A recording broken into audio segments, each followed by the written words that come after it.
Tahimik ang lahat pagpasok sa office ni na William. Paano ba magsasalita ang dalawa ang pangit ng mga hitsura nila ng mga oras na ito? Si Elena ay tahimik lang din sa tabi ni William. Galit ito pero hindi niya maintindihan kung bakit ang lakas ng appeal ni William sa kanya ngayon. Napaka-hot tingnan ni William kapag galit. Tama ba ang sinabi ng mama niya na she's in love? Naputol ang kanyang pag-iisip nang magsalita si William. What happened? Seryosong tanong ni William na bumasag sa katahimikan. Kung walang magsasalita ay paano natin lulutasin ang ginawa ninyong eksena sa hotel? Galit na tanong ni William. Calm down, brother-in-law. Ako na ang unang magsasalita. Si Veronica na tinakpan ng kanyang buhok ang kanyang mukha. Nakakahiya, bulong ni Veronica sa kanyang sarili. Tumango lang si William at sumenyas na ituloy ni Veronica ang sasabihin.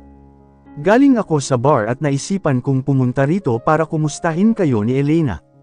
Panimulaan ni Veronica. Napangiti si Veronica ng lihim nang makahanap kaagad ng lusot. Si Elena naman ay hindi kumbinsido dahil magaling si Veronica umarte at pang best actress ang aktingan nito. And then, I saw this girl peeping at the two of you. Naiinis na sabi ni Veronica. I'm warning you, don't call me like that. Galit na sigaw ni Beverly. Shut up your mouth, Beverly. Saway ni William kay Beverly. Kuya, can we go to the hospital? Hindi ko na kaya ang hapdi ng mga sugat, pakiusap ni Beverly. Napakunot-noo si Elena. Nalampasan ni Beverly ang pagiging best actress. Mas malala pa ito umarte kumpara kay Veronica. Hindi alam ni Elena kung ano ang ginawa niya at binigyan pa talaga siya ng dalawang kontrabida sa kanyang buhay pag-ibig. Obvious naman at alam niya na may gusto sina Beverly at Veronica kay William. Pero siya ang asawa, and that's what she's trying to do right now. Kailangan niyang ipamukha sa dalawa that William is already taken. You won't die with those wounds, Beverly. Pilosopong sabi ni William, and Beverly felt hurt upon hearing this. Ngayon lang siya pinagalitan ng ganito ni William and it hurts. Ang hindi ko maintindihan ay kung ano ang ginagawa mo rito sa office. I told you to observe the reception area. But what are you doing here? Nakakunot noong tanong ni William. Nagutom kasi ako at gusto ko sana yayain kayong kumain. Palusot ni Beverly.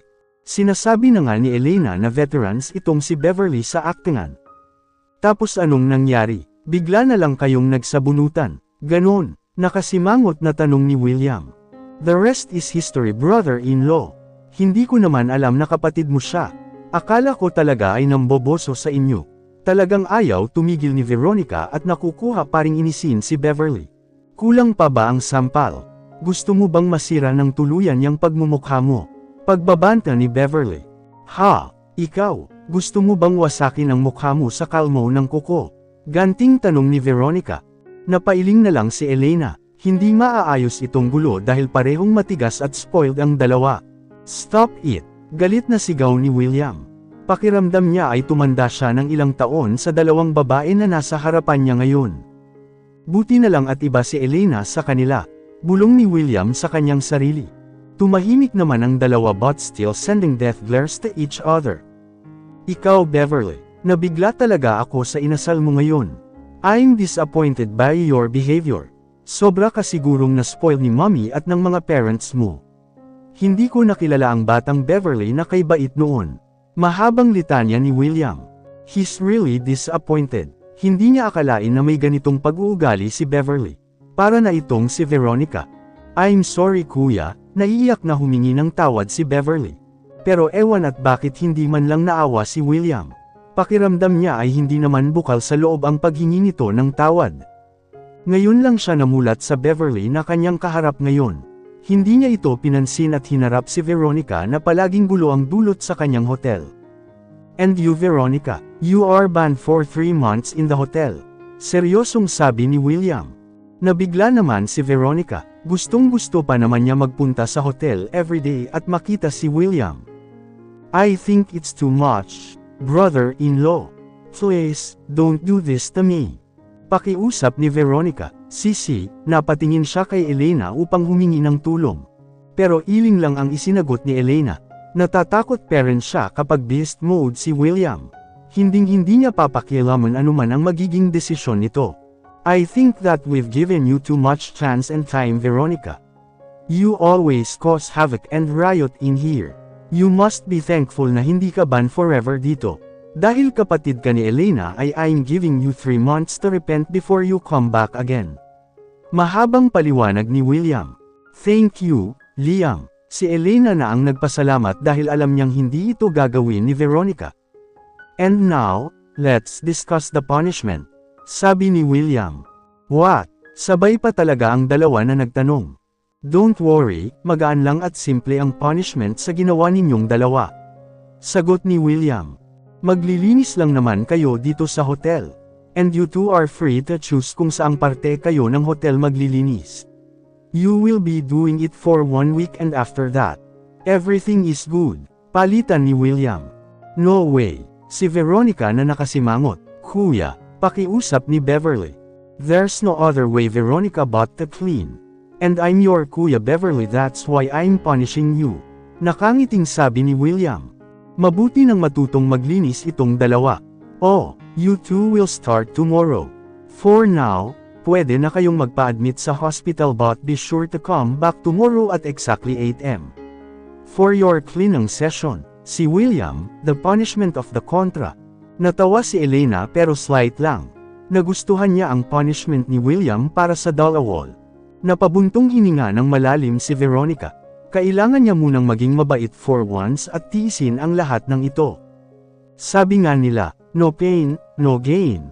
Kaya laban Veronica, hiyaw niya sa kanyang isipan. Fine, I'll accept the punishment. Si Veronica, but let's change topic. I'll be expecting the both of you in my birthday. Sisi, naibigay ko na sayo ang invitation. Nakangiting sabi ni Veronica. Yes, nasa akin, sagot ni Elena. Pupunta na lang siya dahil nandyan naman si William with her. Inirapan lang ni Beverly si Veronica. Gumanti naman si Veronica at ayaw peren magpatalo. Don't worry, we will come with my family. Nakangiting sabi ni William. Biglang nabuhay ang kalandian ni Veronica sa katawan at feeling excited na naman siya. That's good. I'll be waiting then. Excited na si Veronica. Got to go. Umalis na si Veronica na masaya at excited. Samantalang si Beverly ay biglang umiyak. Napairap ng kanyang mga mata si Elena nang wala sa oras. Alam niyang mag-drama na naman ito. Kuya, I'm sorry. Please, forgive me. Umiiyak na sabi ni Beverly. Niyakap naman ito ni William at ewan kung bakit gustong magwala ni Elena. Pero hindi niya gagawin yun dahil baka mapasama siya kina Beverly at Veronica na maglilinis bukas. Kalma ka lang Elena, sigaw niya sa kanyang isipan. Don't cry, ipagamot na natin yang mga sugat mo. Pang-aalo ni William. At ang lapad na ngayon ng ngiti ni Beverly. Hindi naman makakapayag si Elena na nakasimangot siya. She's the wife. Forgive me kuya, ang sakit ng lips ko. Pablo mo naman, pakiusap ni Beverly. Galit na si Elena, bakit hindi siya ang mag-blow sa lips nito? Bago pa nakasagot si William ay mabilis na nakalapit si Elena kina William at Beverly. Pumagit na talaga siya upang mapaghiwalay ang dalawa. Let me blow your lips Beverly. Mas effective yung akin. Si Elena na hinay pa ng nguso ni Beverly na may konting talsak ng kanyang laway. Eyo, hiyaw ni Beverly sa kanyang isipan at itinulak si Elena papalayo sa kanya. No thanks ate, sa hospital na lang ako pupunta. Sabi ni Beverly at iniwan na silang dalawa. Napangiti naman si Elena dahil nagtagumpay ulit siya na itaboy si Beverly. Pero ang tanong niya sa kanyang sarili ay, hanggang kailan? Ang hindi niya alam ay napansin ni William ang kakaibang kilos at pakikitungo niya kay Beverly. Kinabukasan ay walang nangyaring cleaning session dahil nagrambolan na naman ang dalawa. Napagpasyahan ni William na pati si Beverly ay i-band na rin sa hotel. To her dismay, day off ni na Elena at William ngayon at excited na si Elena kung saan naman sila magde-date. Last time ay grabing mukbangan ang nangyari sa kanilang date pero yun lang ay hindi pera niya masabi ang matamis na oo kay William. Nagpapasalamat na lang siya at handa pa rin maghintay si William dahil hindi pa naman siya matagal na nanliligaw. But she knows na one day soon ay tatanungin talaga siya ni William kung ano ang kanyang sagot. Sana handa na siya. Si Dylan ay nagsisimula na sa bago nitong buhay habang siya ay parang naiwan sa multo ng kahapon. Ang hindi niya alam na si Dylan ay gusto munang mag-higanti bago mamuhay ng tahimik kasama ang kanyang mga kapatid. It's unfair para sa kanya pero hindi rin naman kasi niya maiwasan ang takot at anxiety in terms of relationship. Yung phobia niya ay parang ayaw nang mawala. And she didn't like it at all. Yung para bang gusto niyang ganito lang sila ni William forever. No strings attached basta mag-asawa sila. Ganyan lang at huwag na sanang sumagot pa siya ng oo at mag-commit dahil natatakot siya. Natatakot siyang maloko at malwan ulit sa ere. Hindi niya alam kung bakit.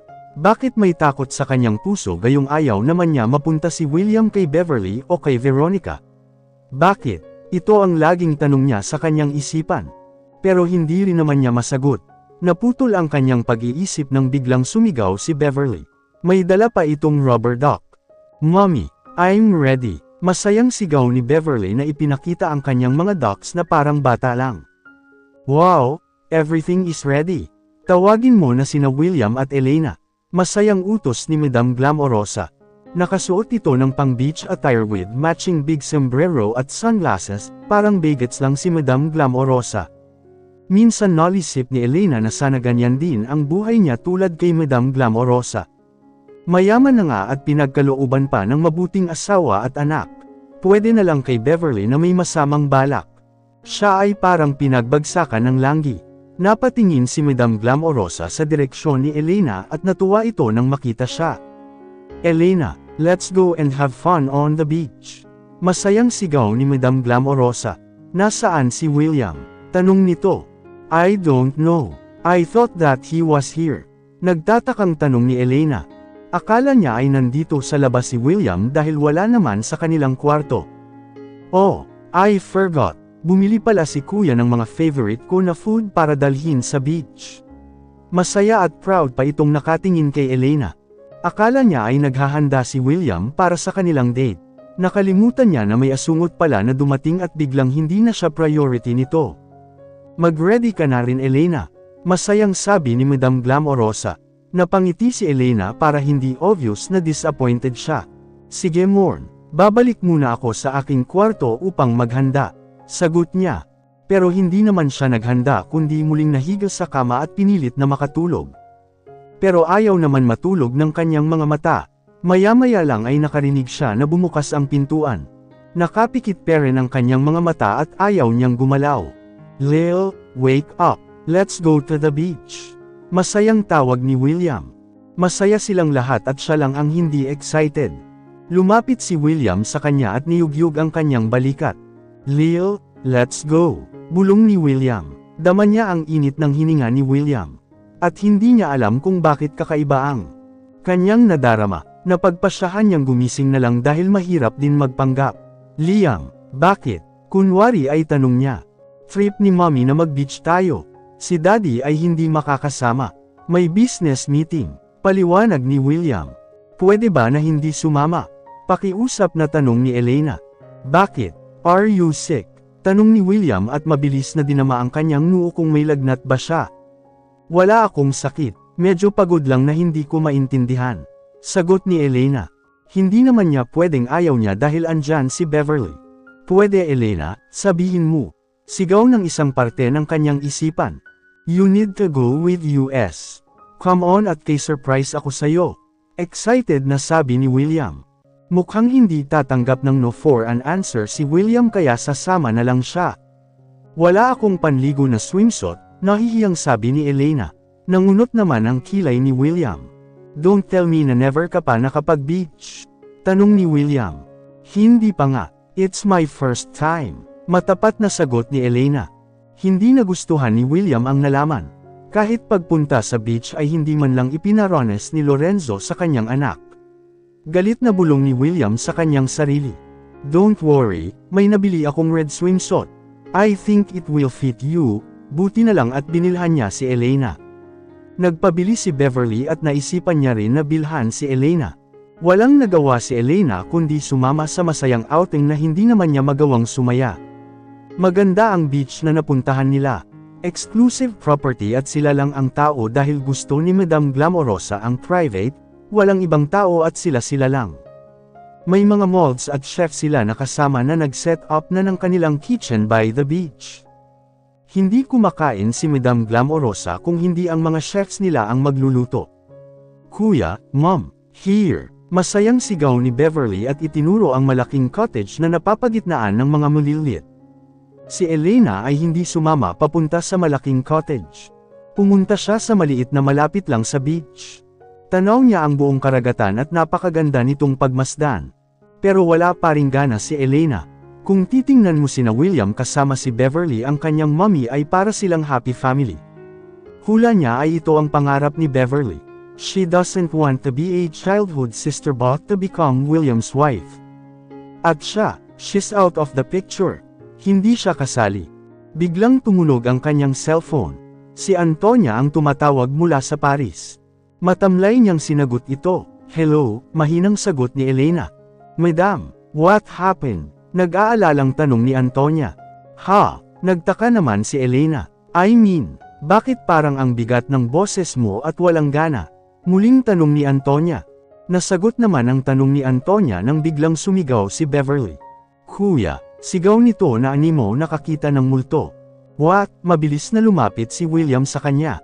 Sea urchin. Turo ni Beverly. Hindi siya takot at alam ni William na gusto nitong kumain ng fresh na swaki.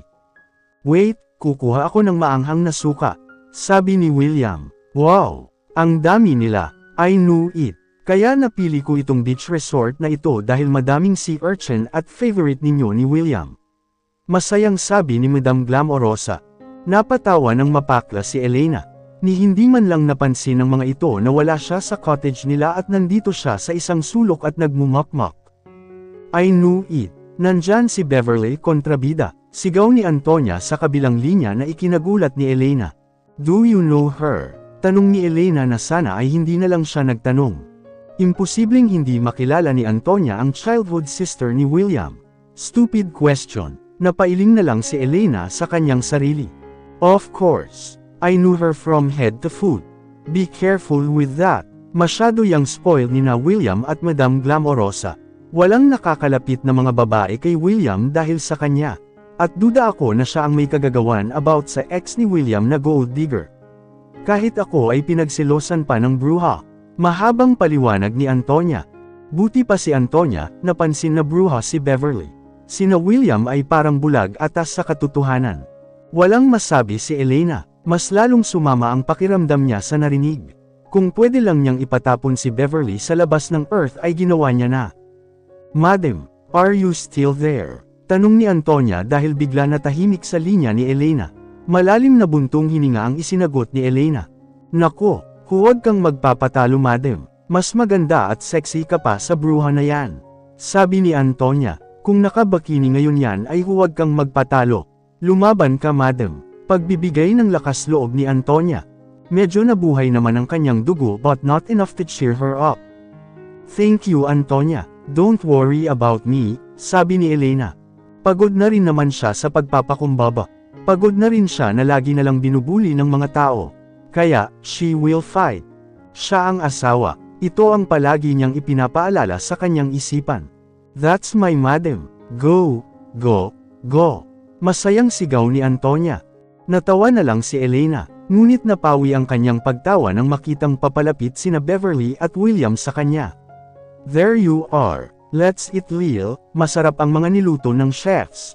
Masayang sabi ni William. Kuya, I'm sure ay magugustuhan ito ni Ate Elena. Segunda ni Beverly.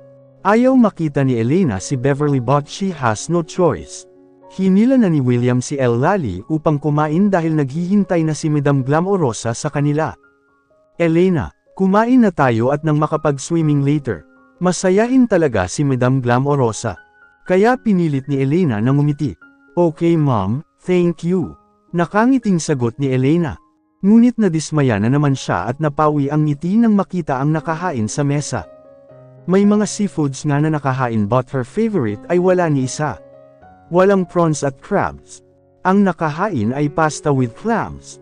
Madaming sea urchins, talaba, malalaking octopus at kung ano-ano pa. Nawalan na siya ng gana. Hindi naman sa nagrereklamo siya. Pero pakiramdam niya ay parang sinadya ang menu na wala ang dalawa niyang paborito. At isa lang naman ang gagawa nito. Ang lapad ng ngiti ni Beverly habang nilalantakan ang pagkain. Tatahimik pa rin ba siya? No, sigaw niya sa kanyang isipan. Liam, pwede bang mag-request ng king crab? At buttered shrimps? Malambing na tanong ni Elena. Napatingin si William sa mga pagkain. At ngayon lang niya napansin na walang crabs at prawns. Baka nakalimutan nila. Don't worry, Elena. We will cook whatever you like. Nakangiting sabi ni Madam Glamorosa. Thank you, Mom, sagot ni Elena. At pak, nakasimangot na si Beverly. Oh, I already told the chefs to include prawns and crabs. Wait, tumayo si William upang ipalot ang mga paborito ni Elena. Dahil bad trip si Beverly ay sinundan niya si William. Kuya, kumain ka na lang muna. Ako na ang magsasabi sa mga chefs. Si Beverly. Ang hindi nila alam ay tumayo din si Elena at sinundan silang dalawa. Okay, I'll go back then. Iniwan ni William si Beverly. Lumihis si Elena sa ibang daan upang hindi magkatagpo ang landas nila ni William.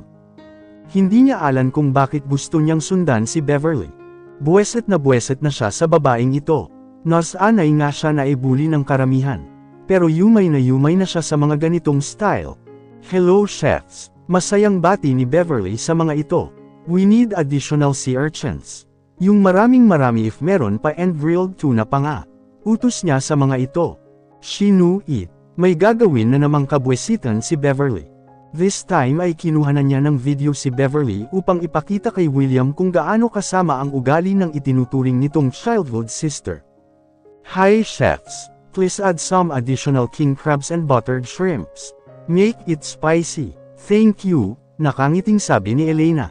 Pagkatapos ay iniwanan si Beverly na nagulat sa kanya. Pabalik na siya kina William at Madam Glamorosa. Pero si Beverly ay galit na humabol sa kanya. Hey, sigaw nito. Ate Elena, I'm talking to you. Maling sigaw ni Beverly. Napahinto naman si Elena at lumingon. Yes, nakangiting tanong ni Elena. What are you doing? Nakasimangot na tanong ni Beverly. Doing what? What do you mean? Ganting tanong ni Elena. Ano ang ginagawa mo at nagpaluto ka pa? Galit na tanong ni Beverly. Ang dami ng lulutuin ng mga chefs niyan. Reklamo nito. So what? That's their job. And what's your problem? Gusto mo bang ikaw lang ang kumain at halos pinaluto mo na lahat ng gusto mo? William said na ipaluto ang mga gusto ko but you didn't do it. Nananodi ka ba? Ngayon lang ata si Elena nagalit ng ganito. Dahil ngayon lang din siya nakatagpo ng mas malala pa sa pag-uugali ni Veronica. Itong si Beverly ay parang bata na kahit sa pagkain ay kailangan pa talagang isali sa mga kagagan niya. Ha, as if I care. Ipapalot ko kung ano ang gusto ko. I don't care what you like. Lamabos na rin ang tunay na kulay ni Beverly towards Elena. Wala naman akong pakialam sa mga gusto mo. Dahil ang pinaluto ko ay mga gusto ko lang. Malumanay parent si Elena kahit gusto niya ng sambunutan si Beverly. Still, you're wasting the foods. Galit na sigaw ni Beverly. Binaliktad mo ata. You're the one who wastes your food. Ang dami mong pinaluto pero hindi mo naman kayang kainin. Naliling na sabi ni Elena. It's useless talking to you. Iniwanan na niya si Beverly. Ngunit hinila siya nito at ibinaon ang mga kuko sa kanyang braso. I'm not done talking to you. Sigaw ni Beverly. Let go of me. Nagdilim ang paningin ni Elena at naitulak niya ng malakas si Beverly. Nadapa ito sa buhanginan at nataman pati ang kanyang mukha. Kuya, she will kill me. Sigaw ni Beverly na mas lalo pang nilakasan ang pag-iyak. Nagalit si Elena nang marinig ang sigaw ni Beverly. Kill you? Naiinis na tanong ni Elena. Umayos ka Beverly, sumusobra ka na. Banta ni Elena. Help me kuya. Mas lalo lang sumigaw si Beverly at hindi siya pinansin. Mabilis naman na tumakbo papunta sa kanila si William. What happened? Nagtatakang tanong ni William. Itinuro ni Beverly si Elena. She will kill me. Umiiyak na sagot ni Beverly. What did you do Elena? Tanong ni William. Na-frustrate si Elena nang makita ang ekspresyon ng mukha ni William, parang inaakusahan siya nito dahil sa nangyari kay Beverly. I did nothing wrong. Sagot naman ni Elena. Pero si Beverly ay ayaw talagang tumigil at alam na ni Elena kung ano ang plano nito. She will kill me. She will kill me kuya. Parang takot na takot pa ang aktingan ni Donnie na si Elena pero pinili niya na maging kalmado parent. Wala naman siyang ginagawang masama, pero si William ay agad siyang inakusahan ng ganun na lang. How can I kill you? Ikaw lang din naman ang gumawa niyan sa sarili mo, sabi ni Elena. Nahimasmasa naman si William sa pagkagulat at inalalayan si Beverly na tumayo. It hurts kuya, hiyaw nito habang pinapakita ang nagasgas na tuhod. Napatingin naman si Elena sa sugat ni Beverly. Napailing na lang siya dahil ang galing nitong magpanggap na nasasaktan. Ang bilis mo naman nagkasugat. Inis na tanong ni Elena.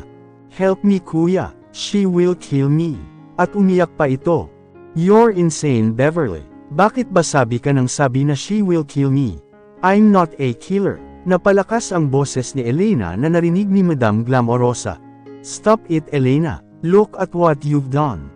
Ano ba ang nangyari? Sunod-sunod na tanong ni William. Are you asking or are you accusing me? Ganting tanong ni Elena na walang gana. Bigla siyang nawalan ng gana. Akala niya na okay si William at ito na ang kanyang knight in shining armor. Pero hindi pala dahil mas naniniwala pa ito sa childhood sister niyang best actress sa aktingan. It's not like that, pero bakit nagkaganito si Beverly?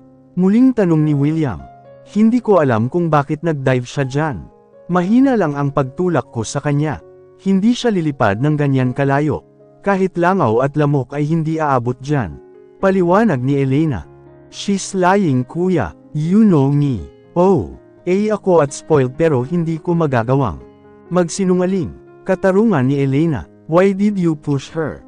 Seryosong tanong ni William. It's not intentional. Nagalit lang ako sa kanya nang hindi naman siya nagpaluto ng shrimps at crabs. Talagang sinadya niya. But I will not kill her. I'm not like that. Bakit ko siya papatayin ng dahil lang sa pagkain? Maayos akong nagtanong but she's a brat na may kalandin. Paliwanag ni Elena at kahit anong pidgel niya na huwag magalit ay hindi niya magawa.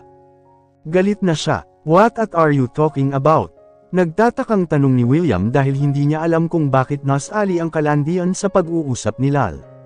Son, ano ang nangyari? Gulat na tanong ni Madam Glamorosa nang makita ang hitsura ni Beverly na puno ng buhangin ang katawan at may sugat pa. She will kill me mom. Umiiyak na sigaw ni Beverly. What? Gulat na tanong ni Madam Glamorosa. Sumili ang lihim ng ngiti sa labi ni Beverly nang makita ang pag-aalala ni William sa kanya. Alam naman niya na hindi niya mapapaalis si Elena sa tabi ni William kahit magbigay pa siya ng ilang milyon dahil hindi ito nabibili ng pera. Pumikit si Elena at napabuntong hininga ng malalim.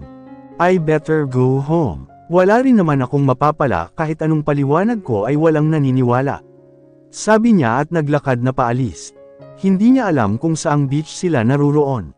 Basta naglalakad siya pauwi, kailangan niyang makauwi. Walang saysay ang paliwanag niya kung walang naniniwala. Alam naman niya na mas paniniwalaan ng mga ito si Beverly. Kumpara sa kanya na ngayon lamang nila nakilala.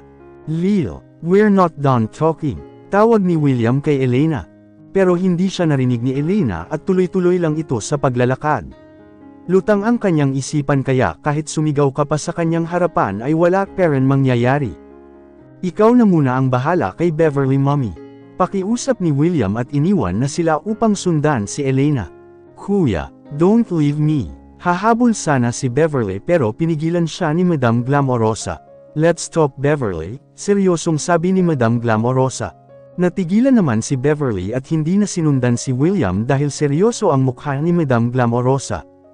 Yes mommy, umiiyak na tanong ni Beverly. What really happened? Seryoso parent si Madam Glamorosa. She wants to kill me. At hindi ko alam kung bakit. Bigla na lang akong itinulak ng malakas ni Ate Elena at nang madapa ako ay hindi ako tinulungan. And she wants to kill me at hindi ako binigyan ng pagkakataon na makabangon. She will kill me mommy. Umiiyak na paliwanag ni Beverly. Yung totoo, seryoso pa rin ang mukha ni Madam Glamorosa. Kinabahan si Beverly nang makitang napakaseryoso ng mukha ni Madam Glamorosa. Wala na ang maamong mukha nito na easy to go with. Hindi niya kilala ang mommy na nasa kanyang harapan ngayon. Mommy, mahinang sambit ni Beverly. Moldite siya at ginagawa ang lahat ng gustong naisin. Mas spoiled pa siya sa mga spoiled. Pero ang makita ang hitsura ni Madam Glamorosa ngayon ay pakiramdam niya ay nahuli siya nito. Na alam nito na may ginawa siyang masama. Ala ni Madam Glamorosa. "Tell me the truth, Beverly," sabi ni Madam Glamorosa. "What happened?" Tanong nito habang seryosong nakatitig kay Beverly. At pakiramdam ni Beverly ay mapapaso siya sa titig nito. "That's the truth, Mommy. I'm always telling the truth." Ayaw pa rin tumigil ni Beverly sa pagpapanggap kahit nahuli siya. "No, my daughter, you always tell a lie." Malungkot na sabi ni Madam Glamorosa habang nakatingin kay Beverly. "Mommy, what do you mean?" "It's okay, hindi ko naaawayin si Ate Elena. But I'm telling the truth." Alam ni Kuya yan, giit parent nito. Kahit nahuli na ay ayaw parent talaga umamin nito. "You take me for granted, Beverly. I treated you like my own daughter. But what did you do?" Tanong ni Madam Glamorosa. Napaatras naman si Beverly dahil kakaibang Madam Glamorosa na ang kanyang nakikita. Kung kanina ay paraslay ang mamamatay dahil sa kanyang sugat sa tuhod. Ngayon ay baliwala lang ito sa kanya. Hindi niya na madama ang hapdi nito ngayon. "Mommy, ano ba ang nangyayari sa'yo?" "I did nothing wrong," sagot ni Beverly. Hanggat maaari ay ayaw niyang umamin at igigiit pa rin niya ang kanyang gusto hanggang sa huli. Ang gusto lang naman niya ay isang perfect family katulad ng mga Del Fierro. Yun lang ay ayaw niya na maging kapatid lang si William. Gusto niya na maging asawa ito. Nakahanap siya ng pamilya na magmamahal sa kanya at naging spoiled pa siya sa mga ito. Ingat na ingat siya sa kanyang mga kilos na huwag magkamali pero ang hindi niya alam ay matagal na siyang nahuli ni Madam Glamorosa. "I've given you 1,000 times, Beverly. 100,000 pagkakataon na magbago ka. But you never did." Napapailing na sabi ni Madam Glamorosa. "Mommy, I still didn't understand. Hindi ko maintindihan ang mga pinagsasabi mo." Feeling inosente talaga si Beverly hanggang sa huli. "You're already caught. So, please stop your nonsense act. I always tolerated what you did before but not now, Beverly."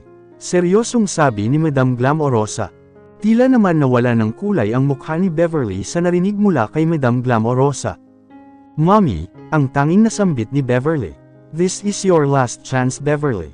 I still treated you as my daughter. Pero kapag hindi ka pa rin nagbago ay, pa-suspense na sabi ni Madam Glamorosa. "You better leave. For good, Beverly. Live forever. You're not part of Del Fierro family anymore kapag hindi ka nagbago." Seryoso si Madam Glamorosa. Napaiyak si Beverly. Baka madala pa niya sa pag-iyak ito at maniwala si Madam Glamorosa sa kanya. "Don't do this, Mommy. Mula nang maliit ako ay itinuring ko kayong pamilya." Humihikbing pagmamakaawa ni Beverly. "Are you sure? Did you treat William as your brother or as your lover?" Tanong ni Madam Glamorosa na nakatitig parent sa kanya. Walang maisagot si Beverly. Caught in the act na nga siya. "Mommy, tama siya dahil guilty siya. William treated you like a little sister. I hope you will do the same too. Sabi mo nga ay pamilya mo kami." Sabi ni Madam Glamorosa. "It's not like that, Mom. I want him to be mine." Hindi na ituloy ni Beverly ang kanyang sasabihin dahil binara na siya ni Madam Glamorosa. "William is your brother, and he is happily married to Elena. Did you get that?" Paliwanag na tanong ni Madam Glamorosa. "You will always be his little sister. This is my last warning and chance for you, Beverly. I hope that you keep that in your mind.